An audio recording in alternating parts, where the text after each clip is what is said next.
আমাদের অনুষ্ঠানে স্বাগত আতি। আর তোমার কাছে ১ম এই জানতে চাইবো যে তুমি কোন মেডিকেল কলেজে এবং কোন বর্ষে তুমি পড়াশোনা করছো?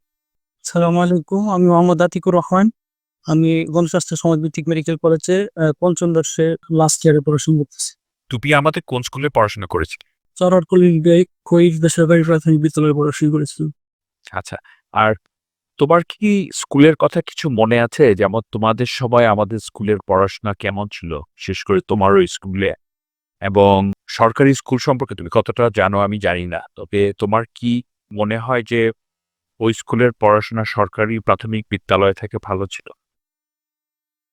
আসলে আমি ছোটবেলা থেকেই কখনো সরকারি পরীক্ষা দেখতে পাই ছোট থেকেই আমি পড়াশোনা করতেছি। মোটামুটি ওই সময় ভালো টিচাররা ছিল সেখানে। বর্তমান পরিস্থিতি আমি যতটুকু জানি এখনো ভালো টিচাররা রয়েছে।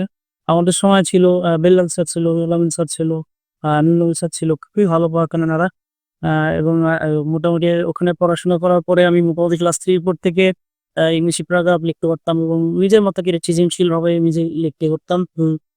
বলা যায় অবশ্যই অনেক ভালো টিচার ছিলেন তিনি। তো তোমার মেডিকেল কলেজে তোমার চ্যালেঞ্জেস কি মনে হয়? আর তুমি কোনটা এনজয় করো? চ্যালেঞ্জ গুলো হচ্ছে যে প্রায় প্রত্যেক দিনই পরীক্ষা থাকে। প্রতিটা পরীক্ষাতে প্রত্যেকটা চ্যাপ্টার পড়ানোর পরে ওই চ্যাপ্টারের উপর পরীক্ষা হয়, ভাইভা হয়। সে ভাইভাতে ১০ এর ভিতরে ৬ পেতে হয়। মোটামুটি 80 থেকে 90% বা প্রায় 95% কোয়েশ্চেন উত্তর পারলে খুবই 6 দেওয়া হয়। না, নাহলে 6 দেওয়া হয় না। অথবা হচ্ছে এরা আ জি যদি 100% কোয়েশ্চেন পারে তখন দেখে 7 দেওয়া হয়। কিছু এক্সট্রাঅর্ডিনারি কোয়েশ্চেন পারলে 8 দেওয়া হয়। আমরা 8 কে বলি অনার্স মার্ক। স্বভাবতই খুব একটা অনার্স দেওয়া হয় না। বেশিরভাগ এই জিনিসগুলো হচ্ছে গিয়ে চ্যালেঞ্জ।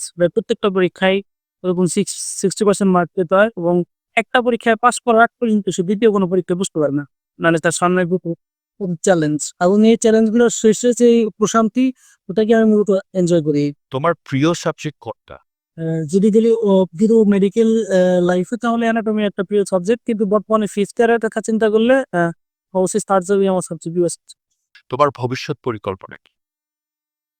তো ভবিষ্যৎ পরিকল্পনা হচ্ছে অ্যা রাষ্ট্রীয় পর্যায়ে এখন দায়িত্ব পালন করে মেডিকেল শিক্ষিতাকে উন্নত করা বাংলাদেশের এবং একই সাথে বাংলাদেশের শিক্ষা ব্যবস্থাও উন্নত করা। কারণ বর্তমান শিক্ষা ব্যবস্থা ঠিক আছে আমার একদম পছন্দ হচ্ছে।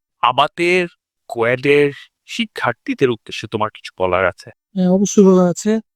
আমাদের যে সময় ছিল ওই সময় অনেক ভালো পড়াশোনা হতো। আমরা আশা করি তোমরা অনেক ভালো পড়াশোনা করবা ইনশাআল্লাহ। তোমরাও ভালো, ভালো পর্যায়ে আসবা।